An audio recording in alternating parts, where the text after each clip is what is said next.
వాగుతున్నావు? ప్రతి అడ్డమైన మీద రోడ్డు మీద బండేసుకెళ్తున్నాడు. దాంతో ట్రాఫిక్ జాము, పొల్యూషన్ ప్రాబ్లం. అది తగ్గించడం కోసమే నా వంతు సేవ నేను దేశానికి చేస్తున్నాను. అబ్బో ఘనకార్యం చేశారు గాని ఈ బండి కొన్నాక ఒక్కసారైనా నన్ను ఎక్కించారా? ఏంటే ఎక్కించేది?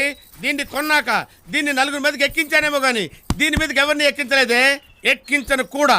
That is my decision. నేను ఎక్కక మీరు తొక్కక ఇంక ఈ బండి ఎందుకు? ఏ ఇనుప సామాన్లోడుకు అమ్మేయండి. ఏంటే నోరు పెగులుతుంది? ఈ స్కూటర్ అమ్మేయాలా? ఇంపాసిబుల్. ఇది కొన్న తర్వాత నాకు బాగా కలిసి వచ్చింది. అమ్మనుగా కమ్మను. This is my sentiment. ఏం సెంటిమెంట్ అండి? మీలాగే వెనకడుకు ఒక ఆయన పెళ్ళంతో రోజు బండి తుడిపించేవాడట. ఒక రోజు ఇంటికి వచ్చేసరికి ఇంట్లో పెళ్ళం లేదు, బండి లేదు, రోజు ఇంటికి వచ్చే పాలోడు లేడు. అంటే ఏంటి నీ ఉద్దేశం? ఏముందండి, ఏదో ఒక రోజు అమ్మగారు కూడా ఏ పాలోడుతోడో జెండా ఎత్తేస్తారండి. ఏంట్రా ఓహో నవ్వుతున్నావు? వెళ్ళి బయటకెళ్ళు. అమ్మగారు వెళ్ళమంటారా ఉండమంటారా? వెళ్ళు వెళ్ళి అవతలకి. నువ్వేంటే హీరో చూస్తున్నావు?